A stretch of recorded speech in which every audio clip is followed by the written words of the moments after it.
चित्रले हुक्का पनि हेरेँ क्या मलाई त जेमिस पनि हालेँ हुक्काको पाएँ जेमिस पनि हालेछ बियर पनि हालेछ टोकिला पनि हालेछ चलाउनु पर्दैन काटेको नि अगाडि हेर्नु काटेको पर्छ मान्छे राले के भन्दा को जाने माछा पर्दैन झोला कतै बन्दै क्या हेर 5 स्टारै देख्यो त उ त दुईटा झोला नि त भाडा उ त माछा रोगन माछा हाल्ने हो के माछा नखाने हो नखाने हो यस्तो नखाने होइन कि होइन मलाई थाहा छ भने सबै उहाँलाई थाहा छ फ्राई त गर्नु पर्यो नि सालमा फ्राई गर्नु सालमा यहाँ फ्राई गरेर अनि झोला दिने नि अहिले झोला हालेर हाल्छ त होइन पछि नखाने मान्छे होइन खान्छन् भने खान्छन् सालमन सालमनलाई फ्राई गर्नु जसरी खाइन्छ सालमन मेन त पकाउनै पर्छ यहाँ सालमन यहाँ डाम्नु अनि त्यहाँबाट झोला दिनु लाग्छ ल डाम्नु त के खाने हो मेन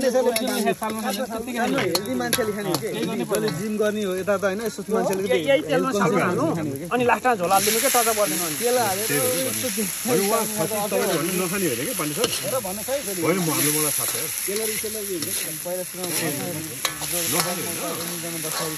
डाइटको हिसाबले झोलै पर्न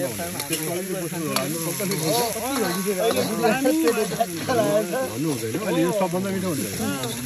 भन्न चाहिँ अलिकति मिठो भयो कस्तो नमिल्ने क्या कन्ट्रोल जति गर्दा नि अब हेल्दी जति मान्छ भने यसरी टचा गरेर अनि झोला हाल्नु भने मस्त पलङ तोड यो त पलङ तोड हो के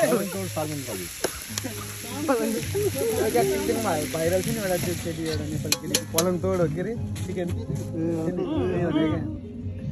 इन्डियामा हो त्यसले 15-20 वटा चाहिँ ब्रान्च खोलिसक्यो त्यही केटीले त्यही केटीको त्यो पलङ तोडवाला केटी छ नि त्यो स्याङ्जाको केटी हो नि यार होइन पलङ तोड चिकन हो क्या चिकनको नाम पलङ तोड हो पलङ तोड चिकन हैन जडीबुटीको हो त्यो ला फेरि जडी पलङ तोड चिकन हो रमेश त्यो पलङ तोड चिकन चिकन गरेको नाम चिकन गरेको नाम हो यार चिकनको नाम तिमीले फेरि जडीबुटी भन्दैन लाइ होइन जडीबुटी हुन्छ हैन यो जडीबुटी बेच्दै हैन थियो के यसको चाहिँ सिके गरेर पलङ तोड भन्ने आएको जडीबुटी के भन्नु भने आउँदैन जडीबुटी बेच्दै अब यो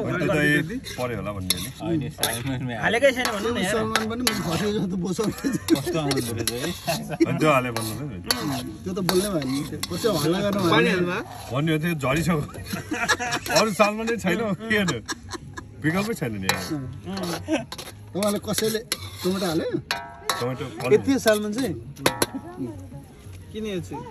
त्यसमा पनि छ होइन पिरो बरु नुन भयो नि होस् पिरो नहोस् भने कि आमै त्यसको झोलमा पिरो छ होइन अलिकति पानी ल्याउनु छैन भने पानी छ यो पाकन दिनु न अलि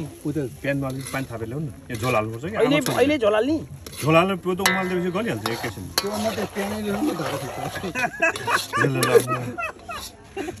त